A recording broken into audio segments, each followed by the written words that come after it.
to change the world, really, it's about Dave and Joan down the pub. They're the Yeah. ones that need to start to go, because a lot of those people, most of those people, particularly in the UK at the moment, are starting to go, something's not right. Something's not right, because what's mad is you've got to be 60% injured to get a vaccine Oh. payout. You would not believe the amount of people that are claimed that are supposedly 59% injured. And the fact now that you can't go into most supermarkets and not and pick up something that's not poisoned, Yeah. going to give you or your animals Lives, cancer. lockdowns were horrendous. And it's like, okay, but as a man that was a PT at the time and was working all the hours God sends, I was spending 3 months with my kids. I think something horrendous is coming. I agree. You can just Um, feel it. yeah, and then people are going to go off, and Mm. understandable, they'll go off, and as soon as they go off, they can deal with those people. They can imprison those people. They can bring in emergency powers, martial law, legislation to destroy those people and make an Yeah. example of them to everyone else. I genuinely don't like. I care what my wife thinks of me. I care what my kids think of me. Like, I'm not one of those guys. But in terms of society as a whole, if it doesn't like me for speaking the truth, then that's fine. And if it has a problem with me, then that's exactly what it is. It's their problem. If you think you can change something, so I'm being told I've got to wear a mask in the shop. Right. Well, I'm walking in the shop without one. Then there's instantly a solution from my part.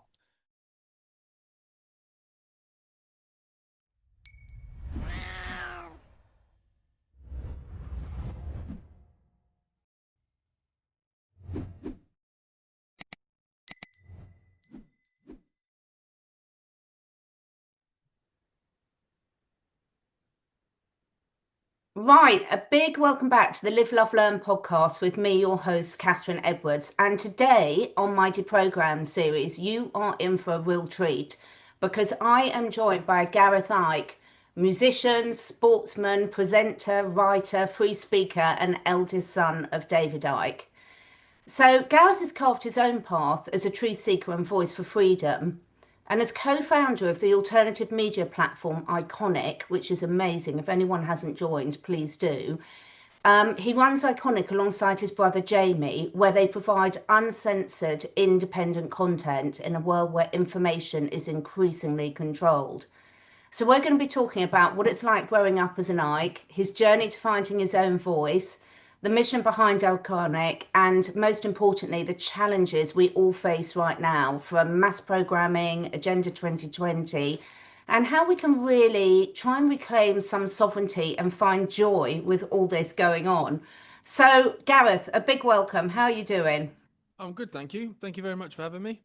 Oh, it's great to have you. I've got so much to talk about. And, you're so well known. The Ike name is pretty infamous, famous across the globe, really. And how was it growing up as the son of David Icke? And what sort of particular challenges did that throw at you from an early age? Um, it's an interesting one because it kind of had a few different incarnations. Because when I was very young, obviously my dad was famous.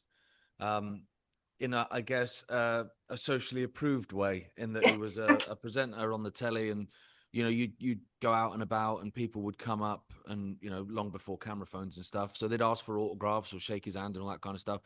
And then it suddenly sort of became a bit of a laughing stock, persona non Mhm. grata, in what felt like a click of a finger. So as a kid, it was a bit weird, really. You'd gone from like your dad's amazing to your dad's mental, and and there didn't seem to be any gap in between. It was quite strange.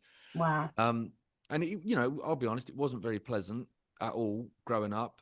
But then, I think about it, and I think the way some kids grow up with domestic violence and sexual abuse and all these things, it's kind of like my difficulties are really quite insignificant in comparison. I had a loving family and decent friends around me, and so when I think back at it, it wasn't very nice, but in the greater scheme of things, it is what it is. And the other thing as well is, like, it gave me a real heads up from a very young age about the media, which might seem weird because, like, I'm a 9-year old, and seeing how the media operates and how it fabricates things. And they're following me to school to the point where I couldn't walk to and from Wow. school. I had to get lifts to. And I think about it now as a man in his early 40s with two Yeah. young kids, and I think, why were they following me? Like, what was I giving them?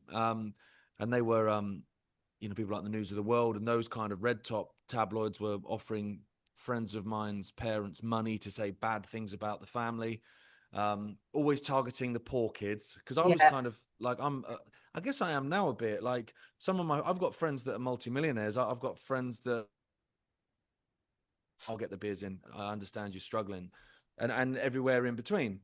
Because I judge people on character, not on anything else. So even back then, I had rich kid mates and poor kid mates, and they would always target the poor kids' parents, obviously, because they thought that they would be more desperate for money. They all said no, and told them to jog on, which was nice. But then the more I think about it now, particularly COVID was a great example of that, because for me, like, I'll just say what I believe to be true and let the chips fall where they may, Mm. whatever. I'm not going to edit myself and censor myself, and I never have. And even when I was a sportsman, I always had an authority problem, Yeah. always, even in school. So, I would always say what I thought, but particularly during COVID, it was interesting because straight away, like, we knew something wasn't right. Like, it Mm. was obvious to me, at least, to a lot Mm. of people like yourself as well. And so I was vocalizing stuff like, hang on a minute, this doesn't add up. Hang on a minute, this isn't right. And that was at a time where you seriously couldn't do that. And so I was getting all this flack, and I wasn't really bothered. Like, it's whatever. I'm used to it. I'm an Ike. I lost the normies years ago. It's fine. Mm.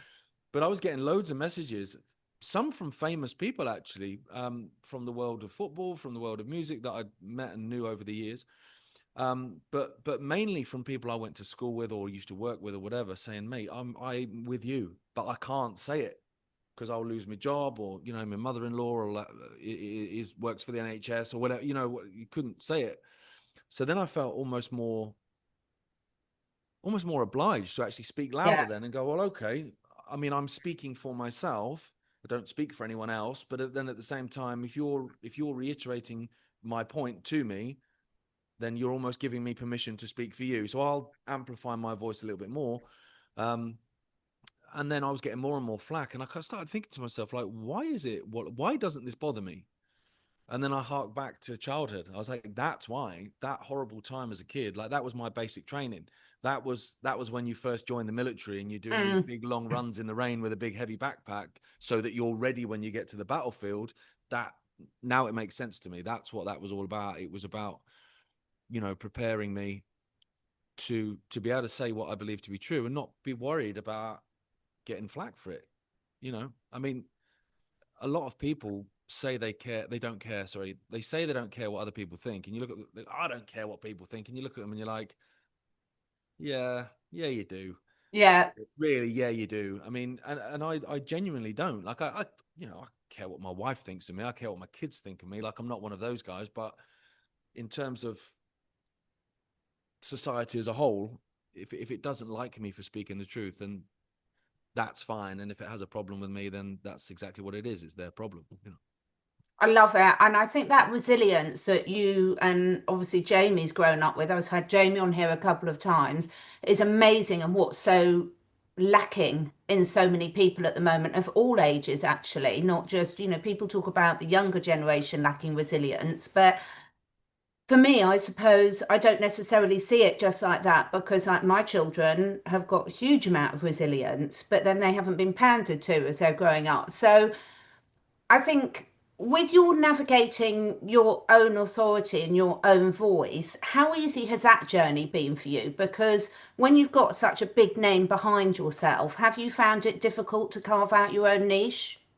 Um, well, yeah, I'd be lying if I said it hadn't, because and even Jay gets it. Like, you see it all the time, the Ikes, Mm. as if you are one Yeah. thing. And it was only really my sister that was ever separate from that. I don't know if it's because she was female and therefore was seen slightly separate from, obviously, me, Jay, and my dad. The Ikes was always us Yeah. three, even though Kerry was, out doing stuff as well, was involved in the protest movement, particularly, in the South in terms of organizing stuff. But she didn't, she seemed to be seen as a separate entity, maybe as well because she kept her husband's name after Yeah. he died. So she was Kerry Cooney, so people didn't immediately Make the associate, connection. obviously. Yeah, yeah.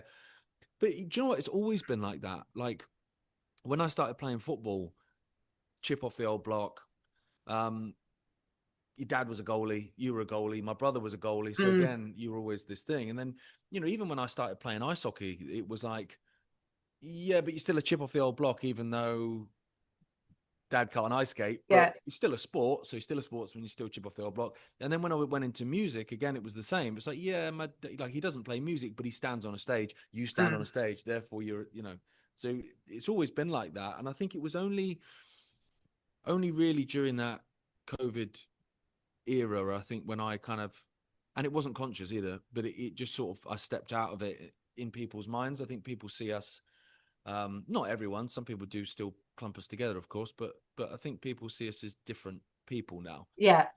And maybe it's because I'm in my 40s and I've got kids and I'm a grown up, or at least I'm meant to be. And also, like, me and my dad talk about different things a lot of the time because we have different experiences. His children are, well, in their 40s, mine are 7 and 3, and so you're looking at the world in a completely different way. You're navigating the world in a totally different way. So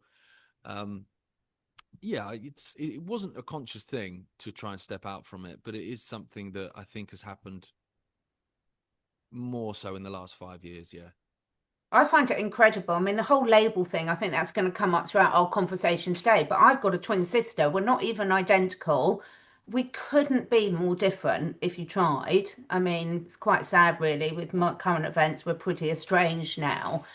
And because we could not be more different in our outlook on life and everything. But all through childhood, we were never known as our name. We were the twins. And like, Yeah. you don't even look like sisters, so I get it completely. But tell me about Iconic, because I think for me, what you and Jamie have managed to achieve with Iconic is incredible. And in a time where the censorship is off the scale, and I think we talk about censorship so much, Gareth, but a lot of people, unless you're actually in that game, you don't realise just how controlled everything is. And even, with social media, all the comments are controlled. What you'd see on your feed would be different to what I'd see on my feed. So what was the inspiration about Iconic, and how did you actually manage to get it going so quickly, it seemed?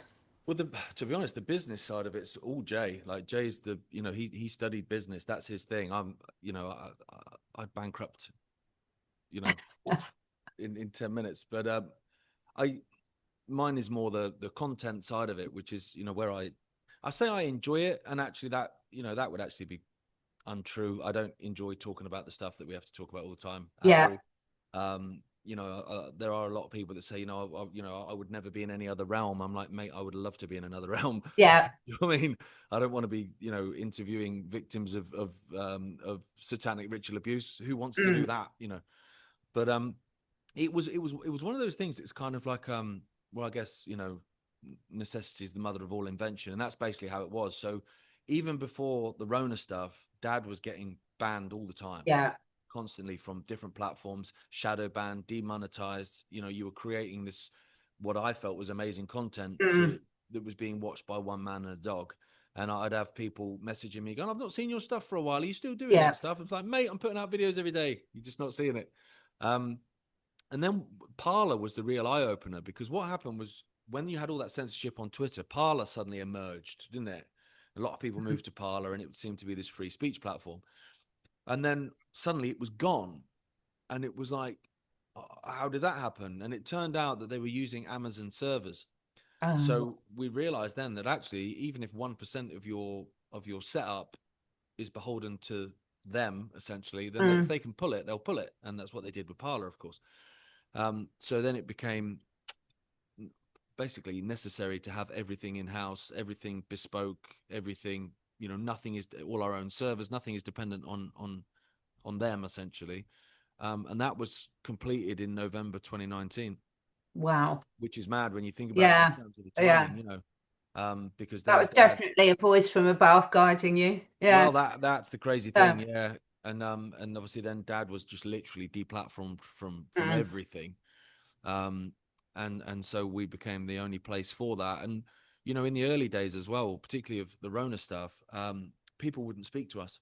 So Mm. people that had a platform, either within politics or whatever, or scientists, or even geopolitical people, like, with the exception of people like Patrick Henningsen, who's a great guy, a lot of the mainstream ones, they wouldn't touch us with a barge pole.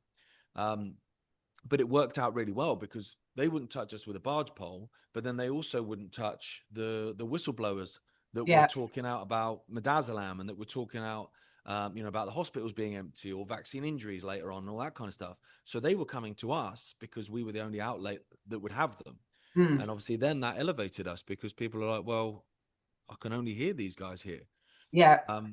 And then what happened is it kind of went the other way, where now we get more mainstream people as well, because obviously we want those whistleblowers, but we get mainstream people as well, because I think that whole, the Ikes, don't talk to the Ikes, they're controlled opposition, they're Freemasons, that doesn't really fly anymore. Yeah. Do you know what? It flew for a very long time though. And then there's the other side of don't talk to the Ikes, they're far right, anti-Semitic hate preachers. I think what's happened over COVID particularly is then people that thought that, because everyone knows that because it's repeated enough, started seeing our stuff maybe every now and then going, well, it doesn't sound like a far right hate preacher. He just sounds like he's saying what I think. And so suddenly, a lot more people were open to coming on the show and speaking to us. And that's great. Yeah.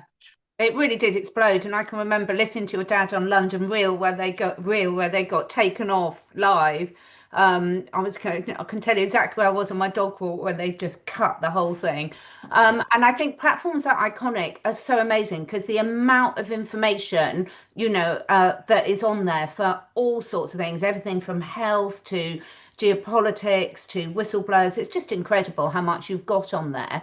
How have you found the transition between people going to a paid platform? Because I get it thrown a lot at me. It's a real issue, actually, this sort of entitlement, because there's so many platforms that give stuff out for free, like YouTube, for example. A lot of people have got into a mindset that they want everything from free. It's tough. It Mm, is tough, to be honest, because, like out there, like I'm in the studio now, obviously, but out there in the office, there's 6, 7 people that yeah, are, well, they've got mortgages. So, and the servers aren't free and the no, internet's not free and the accommodation, that we obviously the gallery and the studios all cost money. So it's difficult. I mean, we looked at it very early on because obviously we didn't want to be behind a paywall because no, I want as many people to hear it and see it as possible. And that's why we try and get that balance between what we can put out for free. I mean, we're putting more and more and more out for yeah, free I've now. seen that, yeah. But is that, it's that difficult thing because then you've got a subscriber going, well, what am I paying for then? Mm, So it's quite hard. But I guess you've got 3 models. You either go a subscriber model, in which case you can say what you want. mm, And the worst case scenario is a few people don't like what you say, so they unsubscribe. mm, Or you get a sponsor who gives you a load of money and goes, there you go. Well, you're then potentially beholden to them, yeah, because if I've got a whistleblower coming on and saying, I used to work at Panasonic, for instance, and mm, X, Y, and Z, and you're going, Panasonic's parent companies, they sponsor us. You end up with that situation. yeah, Or the other is advertising, which again is the same thing, and you'll find that a lot of these so-called anti-hate groups or so-called anti-misinformation groups, which are the opposite of what they claim to be, they always target advertisers. So yeah, you're then reliant on advertising that at any minute could be gone. yeah, And so suddenly you've got people working for you on contract that you can't pay. And so we went with the subscriber model based on that was the most effective way of staying alive, I guess, staying afloat. But we're trying to get, as like I said, as much stuff out for free as we can, maybe with the odd sponsor here and there yeah, that we know. So, yeah, like an affiliate thing where we're friends with them, yeah, and we know that they're legitimate and they know who we are, and we're coming in at the same time, yeah, in the sense that we know about each other, that that they're not going to suddenly after 2 months go, you speak out against the vaccine, yeah, and suddenly pull. So it is a balancing act though, mate, to be honest, because mm, you want to keep subscribers happy, because without them we don't exist, but you also want to not be in a situation where you're preaching to the converted, because obviously a large amount of subscribers will be into the information, like they're seeking it yeah, out. Whereas to change the world, really, it's about Dave and Joan down the pub. They're the Yeah. ones that need to start to go, because a lot of those people, most of those people, particularly in the UK at the moment, are starting to go, something's not right. Something's not right. Oh, And completely. I saw someone tweet earlier, literally just before I came and sat down, just saying consecutive governments are facilitating mass unfiltered immigration. They're not trying to stop it. They're literally facilitating it. Yeah. Why? And I was thinking, oh man, I'm just about to go on a podcast, but I know. you might need to sit down here, mate. I've got a few things to tell you.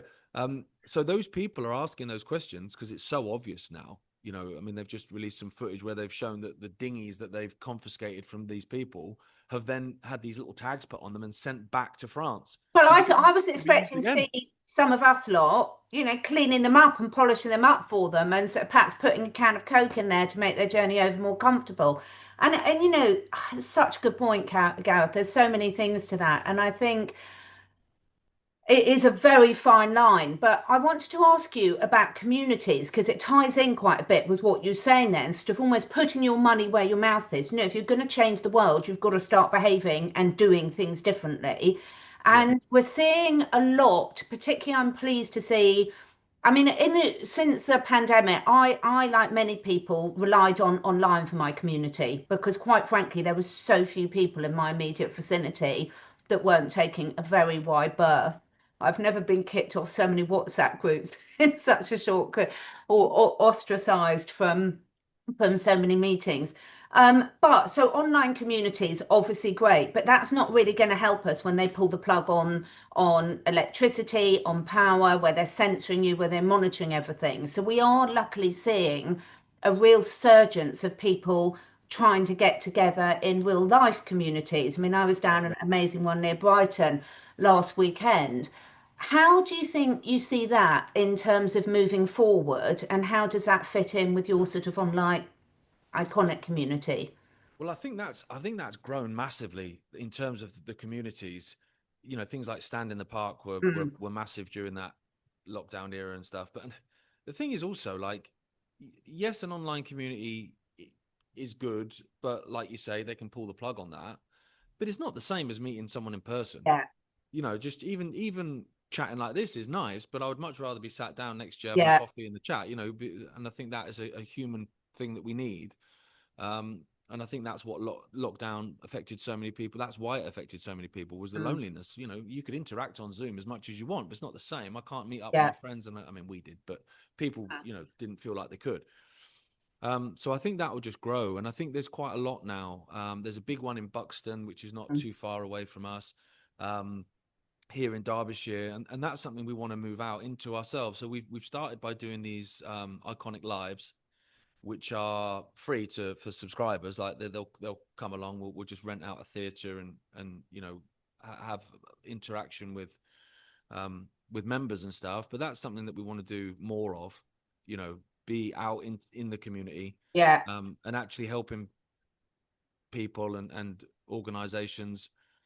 Um, at the grassroots, like even like when me and my brother did we did the cycle. We cycled from Leicester mm, to the Isle of Wight, and we raised about 13 grand brilliant. for the vaccine injured. But we were very much like, I mean, about 2.5 grand of it we gave to two different organizations that are helping the vaccine injured with legal fees. Basically, I mean, they're working for free, but obviously, every time you submit a claim for something, they take their money off of people to try and get some disability benefits back from the government. Because what's mad is you've got to be 60% injured to get a vaccine Mm, payout.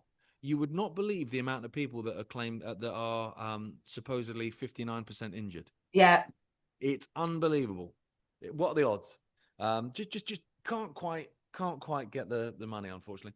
Um, terrific. but the rest of it is all individuals, and it's all individuals that are suffering and struggling with certain Mm, things, but are part of a community as well. Because that's what's mad, is the amount of people that are vaccine injured, and you would think, well, okay, you're a victim in this. yeah. They're the ones that are actively helping others that are probably better off than themselves. It's quite extraordinary. The It really human story. restores your faith in human nature, doesn't it? Because there's a lot at the moment to destroy our faith in human nature. And And seeing people that are actually getting out and doing stuff like that is just absolutely beautiful. I It's mean, amazing. I mean, we had one particular guy who wouldn't take the money. He said, wow. "No, no, no, it's fine. Give it to this guy instead. He needs it more than me." And you're like, Oh, mate, I incredible. know. I do so much work with animal rescue, and I'll tell you what, the people that work in these rescue organisations, they are incredible. They're the most resourceful people I know, and the most resilient as well. They just don't give up. So one of the things you touched on a little bit earlier, which I think is affecting so many people that are watching this, is getting this balance. Because as you said, you're having to talk about a lot of things that you'd rather not be talking about. When we look at understanding, once, as your dad always says, once you know the end goal, then all the bits of the jigsaw puzzle start to fall in place. And of course, none of us know it all. But how do you get the balance right in your own personal life with your work of getting this information out to the rest of us, but also not letting it drag you down and destroy your, like, what is the point? Because I do think a lot of people are thinking, what is the point? I don't get the balance right. Yeah. Very, very rarely. Yeah, I find a Chilean Shiraz helps. No, Yeah, so do I. yeah, I'll be honest. Like, it's difficult because you don't want to become so hardened to the information that you start to not have any empathy, basically. Mm, So you go, I'm not going to let anything in emotionally.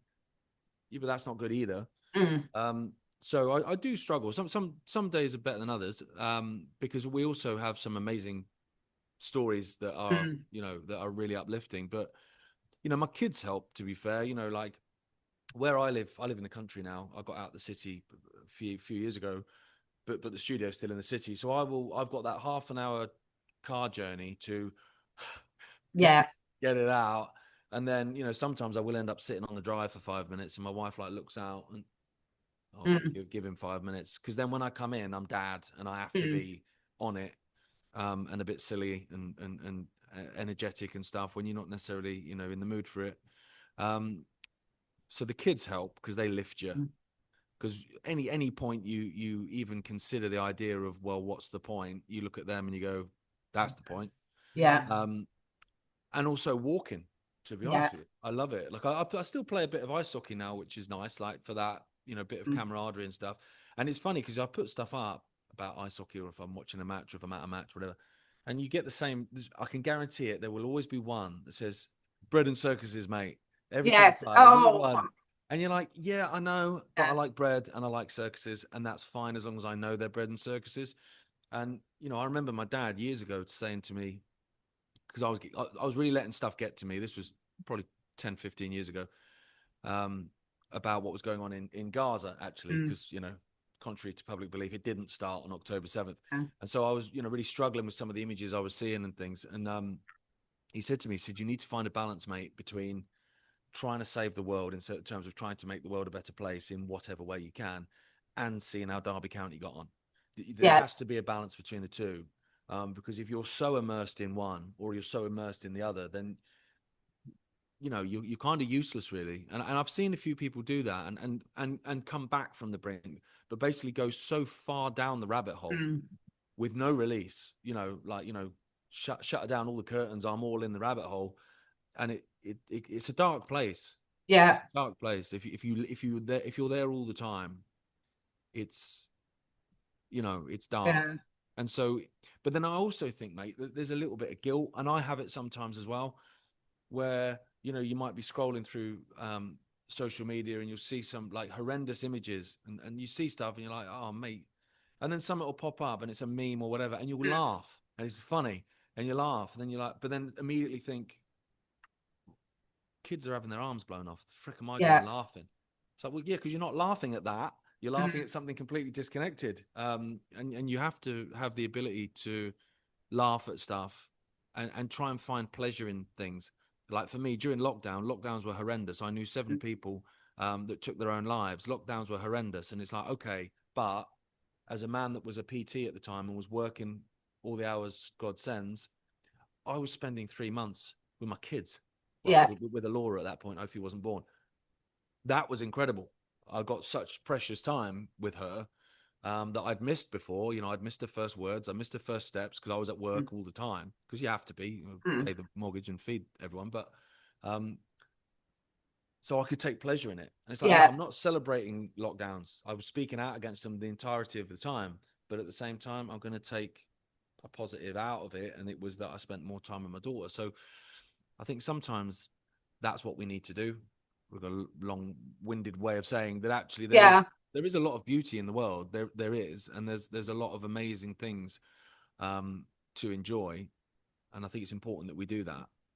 I agree, and I think, I love being out in nature. I've got so many animals and I just absolutely love it. And when you see, I've got a mixture of, I've got dogs and cats, which are predators, and then I've got horses and guinea pigs and pheasants and stuff, which are prey animals. But when a prey animal, I did see one of my pheasants taken by a fox the other day. And I know everyone watching this, foxes have got to eat. I get that, but it's still not nice when you see it. But actually, very quickly after, the rest of the pheasants shake it off and get on to eating, and that's how they deal with things. And I think there's a lot to be learnt by that. It's not that you're celebrating the horror, but they don't stay with it in the same way. And I think, no one wants pity is a very negative emotion, and there's a big difference between empathy and pity. So the balance is hard though, and I think a lot of people are feeling it at the moment, particularly since almost the more you know. Now, once you know what's in your food, you want to seek out proper food sources. But to get that, it's way more expensive, and people are constantly caught in this battle. Yeah, I think what gets people mostly, speak for other people, but in my opinion, is the helplessness. I think that's the worst thing. Because if you think you can change something, so I'm being told I've got to wear a mask in the shop, right? Well, I'm walking in the shop without one. Then there's instantly a solution from my part. You need to take this jab to go to Spain. Well, I ain't going to Spain then. Done. Next, not bothered. You could, but then when you look at some of the stuff, like things being sprayed from the sky, you know what's in the food supply. Injecting animals with mRNA technology that's then going to go into the food supply. Looking at what's going on in Gaza, what's going on in Sudan. Mate, what can I do about it? Like, I'm seeing all these images. I can tweet about it. I can get angry in a podcast, but what can I do about it? And that's the most horrendous feeling. And I think that's what really affects people. You're seeing your entire country on a domestic level change completely, not in a good way. Migrants that you don't know who they are, all men, being housed next to primary schools, and you're there going, the government's not listening because the government doesn't care, because the government's facilitating it. And I feel helpless about that. And that's why people are angry, and that's why people are on the streets. And it's not a nice feeling. No, it's really not. So, hi everyone, it's Catherine here. And before I dive into today's episode, I want to really quickly share something that's so important to me. I love hosting this podcast because it allows us all to explore those big questions, challenge our programming, and uncover the natural truths that truly empower us. But did you know my real passion's working one-on-one with animals and people, helping you or your animal cut through the noise, find the root cause of imbalances, stress, illnesses, or really just create a personalized plan that actually works for you. So whether you're here for your own healing or you're a dedicated animal guardian, wanting the very best for your dog, cat, horse, any four-legged or scaled or winged companion, I'm here for you both. I work with animals and humans, but I especially love helping the animals thrive. That is my real happy place. So my recharge and reset consultations and online courses are packed with practical tools, printable resources, lifelong access. And the main thing is you'll never feel alone on this journey. And they work. Just head over to my website and check out the testimonials. So if you're really ready to take action and not just listen, head over to CatherineEdwards.life, that's Catherine with the C and .life at the end, and explore my courses and consults. Or if you want to, book a free 15-minute chat to see if I can help. Because it's really important we stop outsourcing our health, really look after our animal companions better than before, and start leading by example. Now back to the podcast. Thank you. In terms of, let's just take the UK because we're both here at the moment and we spend so much time talking about America. Let's talk about ourselves for once. What do you think? What are some of the biggest concerns that you're seeing at the moment? I mean, we've already just talked about the immigration, which is huge, I think, probably for everyone who's watching this, whatever country you're in. But what else is really causing you concern at the moment? And because we often see that they try and hide things, first of all, and then once enough people start talking about them, they try and convince you it's a good thing or shame you into not talking about it. Yeah, I mean, I think immigration is number one in most people's minds at the moment, Mm, not simply because of, them foreigners over here, but it's also that impact on how it affects everything else. Just public mm, services, for an example. You've got a situation where there's no money for mm, anything, but there's money for hotels, and mm. now they're taking them out of hotels, putting them in accommodation. It's like, yeah, because it's permanent, because they're not going anywhere. And meanwhile, they've said there's no, our homeless are still on the streets, our veterans are still with nothing. So many That's the people point. are still on the house. It's just ludicrous when you look at it, isn't it? Suddenly it's like magic. They can conjure all this up. Of course they can. And there's always money for war as well. There's plenty of money to Yeah. send to the little Primark tracksuit in Ukraine. There's plenty of money. Mm. Um, So you true. know, Yeah. that's the thing. That the money is there. It's just you don't care. I think that's the thing. I think that's probably the biggest overarching issue with this country, is that the people that are elected to represent us don't represent us and don't care Yeah. about us. And actually, I would say probably quite actively dislike us, Yeah. actually, to be honest. Um, Another huge thing is the net zero stuff, Mm. because that stuff's kind of just rumbling on in the background, where you're looking at it and you'll get the odd news story and you go, oh, that's ridiculous, isn't it? How stupid is Ed Miliband? Of course, Ed Miliband is stupid, and Mm. David Lammy is stupid. These Two people are things could be idiots, true. but Yeah. they're working for people that are Yeah. not stupid. Um, they're the perfect fodder, these politicians, Mm. because they are so stupid, and Starmer I would include in that. Um, that they can then claim incompetence. Mm. It was a mistake. It was incompetence. Look how much of an idiot he is. And you're like, yeah, but if your goal is to destroy a country and destroy, because I thought about this recently. I was writing it down, actually. It was on an episode of Trending. I was writing down. I was like, right, so you're destroying the energy infrastructure of a country. I mean, they're literally Mm. blowing it up. Near me, one went last week, another power station. They blew it up. Wow. Now, Radcliffe on Soar, which is, I think, Leicestershire, but only just. It's not far from Mm. here. That's being blown up in the next probably 12 months, all completely decommissioned. But this is a power station that was in use for emergency as recently as December 2023 to keep the grid from collapsing. Mm. So why would you blow that up Mm. and destroy it? So you go, right, you're destroying the energy infrastructure of a country, destroying a food supply of a Mm. country, because you're, well, the war on farmers for one thing, but also the fact that you're just covering fertile farmland with solar Yeah. solar panels constantly. Just absolute nonsense anyway, in terms of an energy source.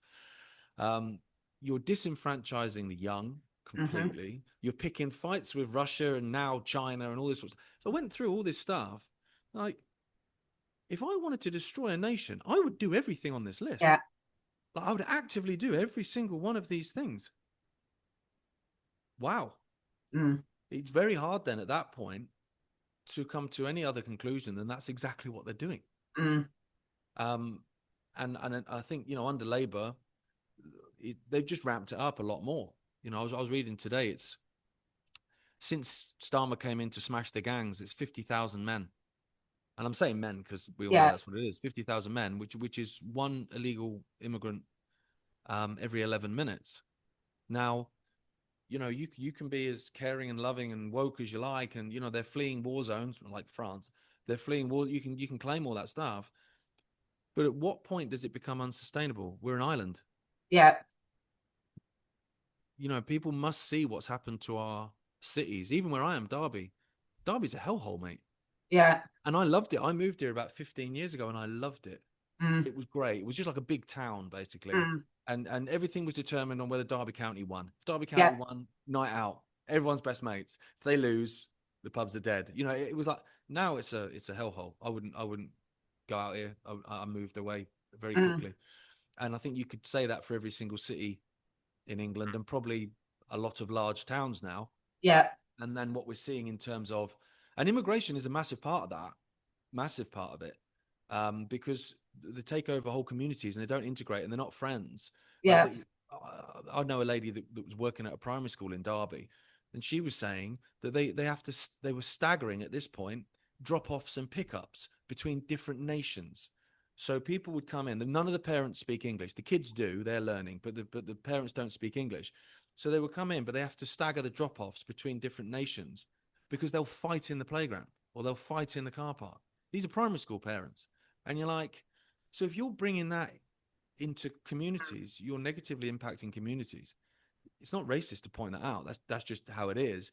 And now they're moving all these people out of these hotels into different areas, into housing, which are all in the villages. Yeah. Villages near me. I know 2 Yeah. villages near me that have this. You're like, well, it's actually going to have more of an impact on a village than it is on a town and a city, just because of the volume of people. There's less people in the village. Um, so you've killed the cities, you've killed the towns, and now you're going to kill the villages. Well, what's left? The hamlets? Well, I think also it's doing their job perfectly because they want us all locked in our houses and 15-minute cities on headsets. And, we've already seen that a lot of people don't want to travel abroad anymore because of what Yeah, they've done to the travel systems. And, throw in a good plane crash every so often and that'll do your job for you. absolutely. And And make it now, unaffordable.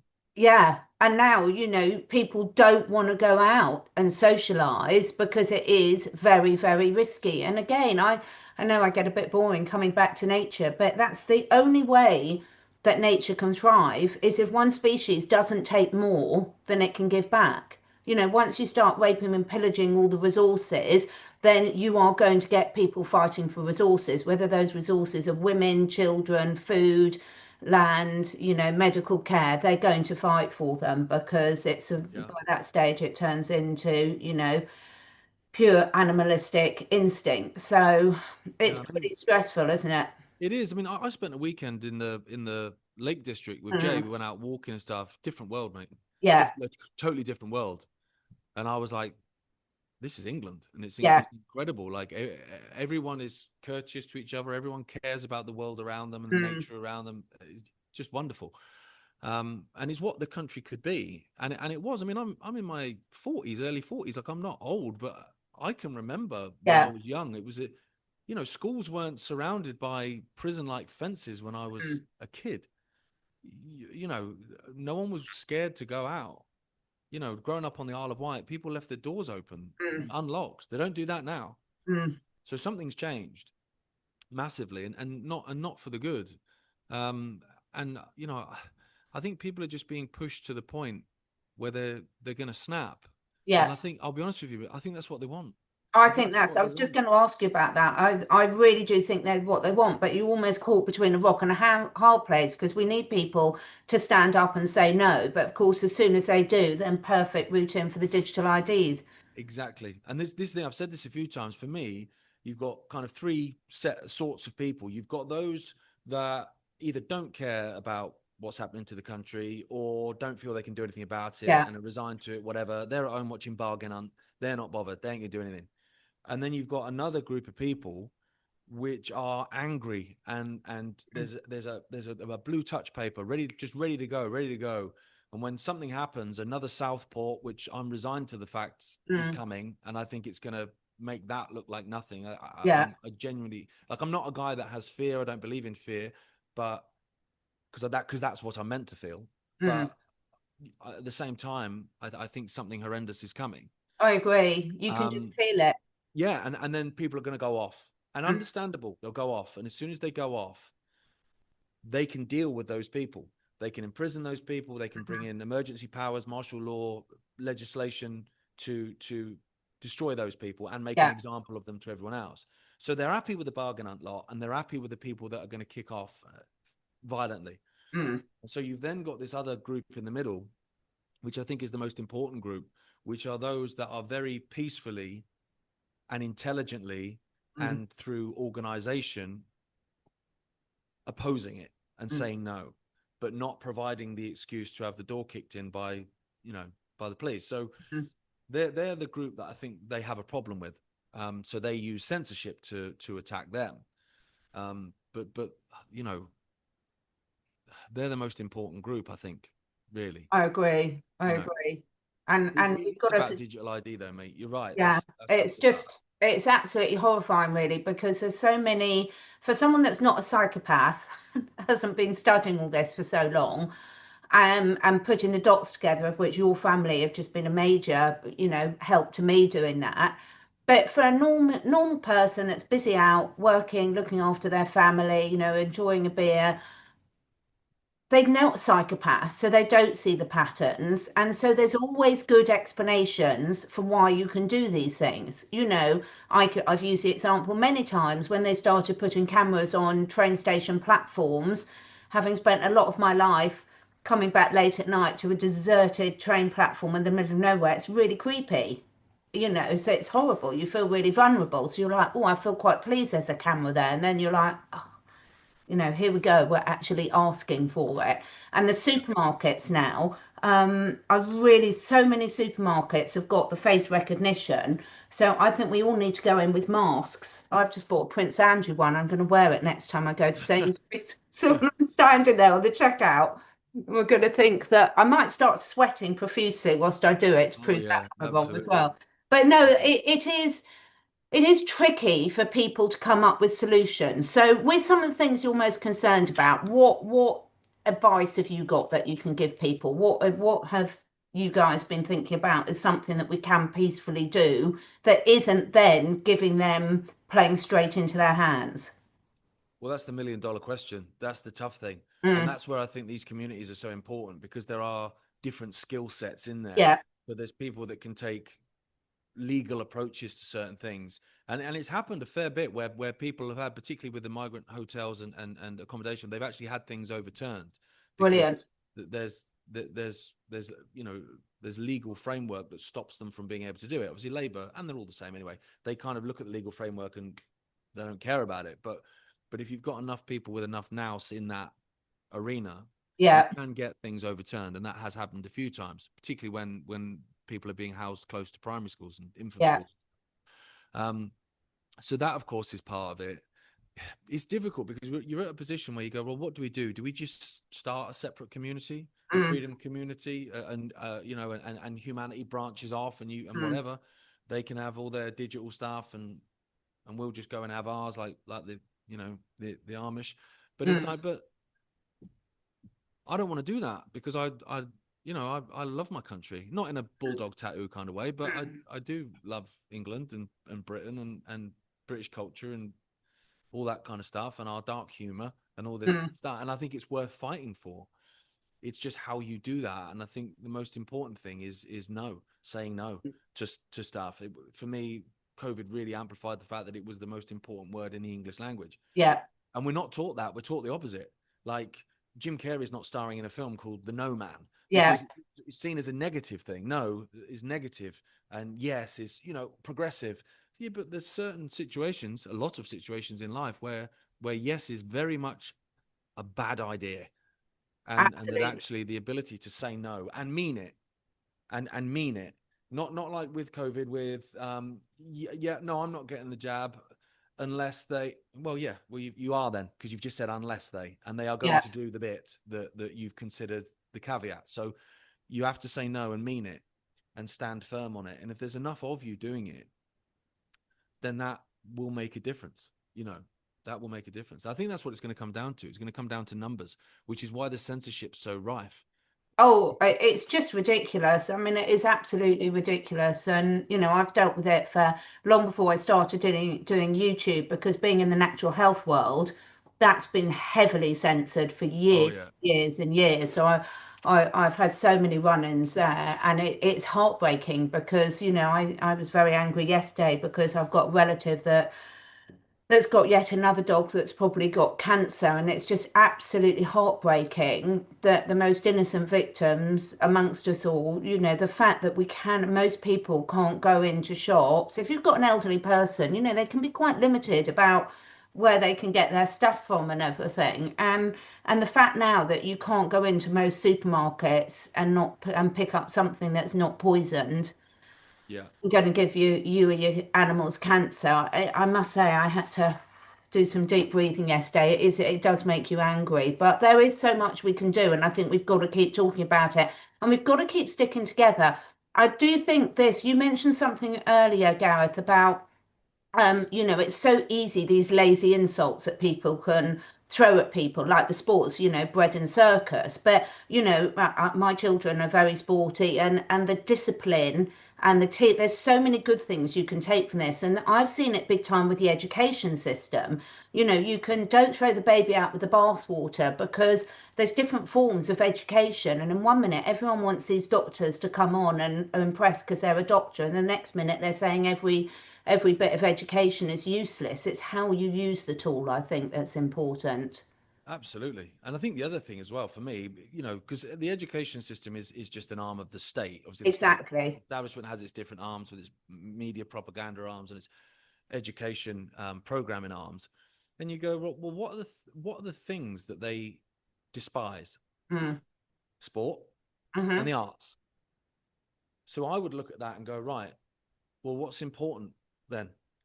Mm. Sport and the arts, for kids to be competing in sports. It's great, like you say, for discipline. It's great for health. um it's a metaphor for life. A lot of sport, Oh, completely. particularly a game of football, it is Yeah. literally is a metaphor for life in so many different ways. And then you've got the arts, where I mean, I did some work for the Arts Council in a previous life as a musician, and getting funding just to print flyers out, to go and do stuff honestly, it was like blood Yeah. from stone. And that became so ridiculously woke and ridiculous in the end. And now there's no funding. Now there's No. none. But even when there was, it was mad. I mean, I've got a friend who was a musician and a producer, who was doing all this work for kids in his local community. Amazing stuff. Wasn't getting funding at all. Kept putting in these submissions for funding. Kept getting back negative, negative, negative. And he was like, "What? Like, I've seen where this money's going. What do you mean? Like, this is amazing what we're doing."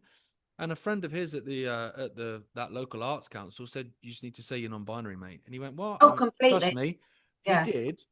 In the next one, he said it thousands. So do you know what I mean? So that's then it's weaning out Yeah. decent people. And kids aren't taught to laugh. They're not taught Yeah. to play and dance and run about and have fun and paint. And They're be taught to sit creative. down and When you get that creative juices going, then that is the best problem solver. That's the best resilience in my mind against the mind control. oh, absolutely. But they don't want that. They want robots. No, Just they enough education to absolutely. perform. That's what they want. Yeah. Yeah. So, only just a couple more questions because I know you've got to get off to another podcast. But my first one for you was my view. This is a little bit of a loaded question, but feel free to disagree as much as you want. Is Right. my view is we focus so much on humanity when we're looking for what are the problems and what are the solutions, that we don't take into account the rest of the planet and the species on it, whether it's plant or animal. And I'm not talking about, zero carbon. But do you think if we generally, as humanity, started thinking more about being guardians of this planet and how we can live in harmony with plants, animals, not pillage, that could help us all break the mind control spell, because there's no balance at all in the way most humans are living. No, I think it's so important going back to nature. Like I said, in terms of what keeps me sane, my wife's the Mm. same. If it's been a stressful day with the kids or with work, or whatever, shoes and socks off on the lawn, Yeah. and ground.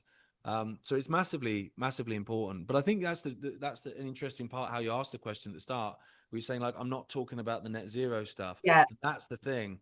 They've done an amazing job of that, is that they've combined environment and Yeah. climate and environment as the same thing. And so what you've got people then that care about the environment, Mm. then pushing net zero nonsense, which is not going to help the environment in the slightest, to do the Exactly. opposite to that.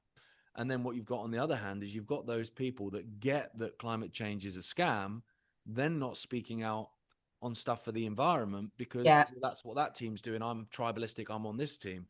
And actually what you need to be, I think personally for me, is if you're in the middle of that point, you go, look, human caused climate change is nonsense. Net zero is nonsense. But there shouldn't be plastic in the rivers. Exactly what I was just going to say. No, Yeah. I shouldn't be looking at a dead turtle on a beach. Yeah. wrapped up in a Tesco carrier bag. That Yeah. shouldn't be happening. But by lumping the two together, they've that's part of the con for me. I always think that, and I say that to people all the time. Environment is not climate. It's not the same thing. Completely. If you fly tip in a field and dump a load of, even if it's toxic waste, Mm. that's not affecting the weather. It's not the same thing. Yeah. Not at all. Yeah, but no, I agree with you. Yeah, I think being part of nature, and I found that a lot this weekend. I mean, I'm out stomping Mm. all the time. I've got a walking channel, like I love Mm. it. But being out and just how it makes you feel as well, which I guess is probably more selfish in terms of it's a humanity thing again. But you feel more connected. You Yeah. feel more grounded.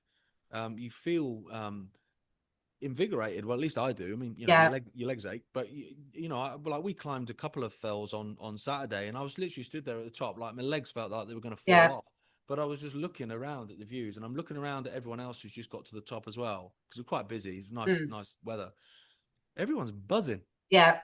Everyone is like, "Oh, mate, what a view!" And yes, everyone's got their phones out for a picture. Mm. That's fine. But then the phones go away, and the people just sat there at the top, just taking it in, and it's like, yeah, this world's amazing. It really is. And challenging yourself and having that sense of achievement and getting back and connecting with how beautiful things can be can make you really see where it's all going so wrong. Yeah, and I think Oh, it can recharge you though as yeah, well. really That's recharges. that's part of it, and that's why I think the bread and circuses and the dark and light are so important. Because Mm. if you're solely focused on the negative, then in the end your batteries will run out. Completely. You know. Completely. So where can people find you? I mean, we've got Iconic, which is absolutely brilliant. I would love everyone watching this to join because we do need to put our money where our mouth is and support free speech. But you mentioned a walking channel, so how else can people connect with you and support your work? Yeah, so I'm on YouTube still for that. Although I do feel shadow banned, but I think the name's Yeah. shadow banned. But it's at Ike Walks. So youtube.com at Ike Walks. And it's funny because basically the point of it was about getting out into nature, of course, but also about getting away from this stuff. So it was my wife's idea. She was like, why don't you watch all these YouTube channels of these guys that go walking? Why don't you start one and Mm. have something that's away from this realm, right? That is just, And I was like, yeah. And then suddenly I'm going underground in like some of Yeah. these lead mines from the 1600s, and I'm looking at the structures that are built, and I'm going, I ain't having it that humans built that. And Yeah. I was coming home and I'm starting saying things to my wife, and she's like, "Oh fuck goodness, all right, Yeah.